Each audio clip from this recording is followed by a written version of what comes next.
Israel के लिए खींच दी है एक रेड लाइन, एक ऐसी लक्ष्मण रेखा जिसे अगर पार किया गया तो मिडिल ईस्ट में की दोस्ती जो है जितनी सारी, उसकी उम्मीदें राख में मिल सकती है। क्या इजराइल और सऊदी की जो दोस्ती जो पर्दे के पीछे पनप रही थी वो अब दुश्मनी में बदलने वाली है? और सबसे बड़ा सवाल, क्या इजराइल एक ऐसा कदम उठाने जा रहा है जिससे पूरा मिडिल ईस्ट नए संकट में गिर जाएगा? आज हम इस पूरी कहानी को समझेंगे। बने रहिए मेरे साथ। नमस्कार दोस्तों, मेरा नाम है Ankita Thakur and welcoming you all to the channel of BPSC study IQ. Middle east की पॉलिटिक्स में इस वक्त एक जबरदस्त हलचल मची हुई है।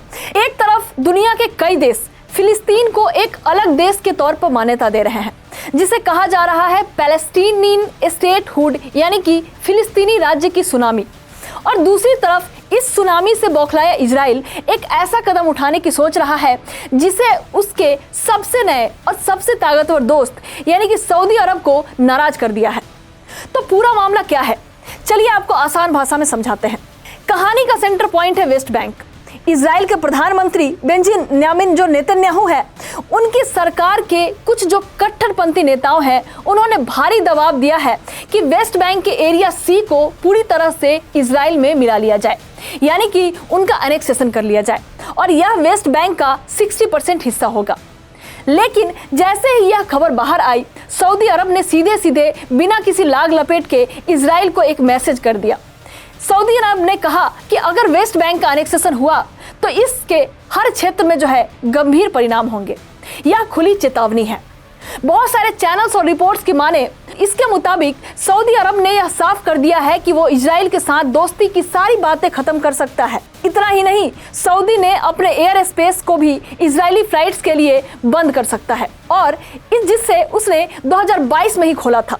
तो सोचिए कि दो देश करीब आ रहे थे, उनके बीच आज एक रेड लाइन जो है वो खींच दी गई है। अब आप सोच रहे होंगे कि इजराइल अचानक से यह कदम क्यों उठाना चाहता है। दरअसल इसकी वजह है दुनिया भर में फिलिस्तीन को मिल रही मान्यता। कई पश्चिमी देश एक के बाद एक फिलिस्तीन को आजाद देश मान रहे हैं, और इसी से निपटने के लिए प्रधानमंत्री नेतन्याहू ने एक मीटिंग की। इस मीटिंग में कुछ खतरनाक प्लान्स पे भी जो है वो चर्चा हुआ।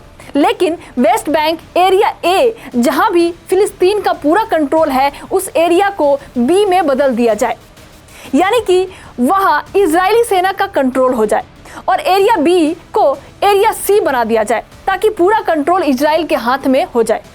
कुछ रिपोर्ट्स तो यह भी कह रहे हैं कि जो देश फिलिस्तीन को मान्यता देंगे, इजराइल उनके दूतावास भी बंद कर सकता है, जिसमें अगर हम अभी की बात करें तो फ्रांस का नाम जो है वो सबसे ऊपर आ रहा है। लेकिन इस मीटिंग में एक बड़ा ट्विस्ट यह भी था कि नेतन्याहू ने अपने दो सबसे कट्टरपंथी मंत्री है स्मोट्रिच और बनगौर को बुलाया ही नहीं। क्यों?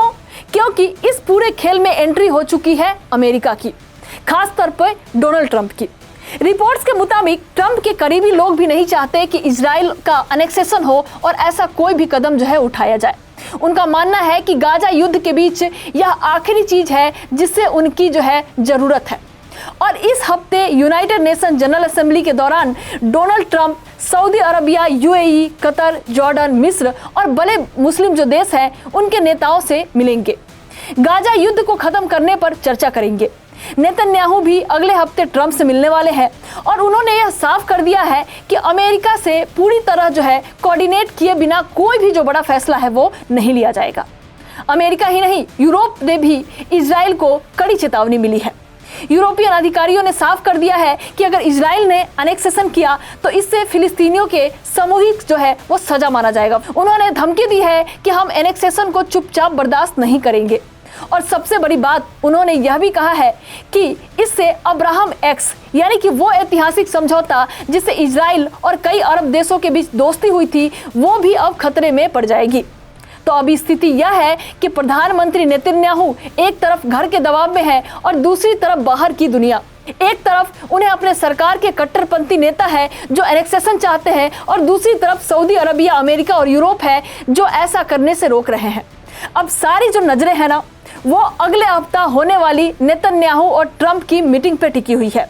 क्या नेतन्याहू अपने सरकार को बचाने के लिए दुनिया से दुश्मनी मोल लेंगे, या फिर सऊदी अरब की जो रेड लाइन है उसका सम्मान करेंगे?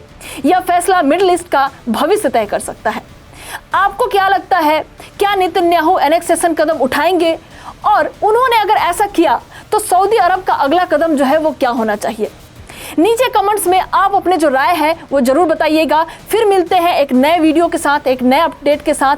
तब तक के लिए thank you so much and जय हिंद एवरीवन।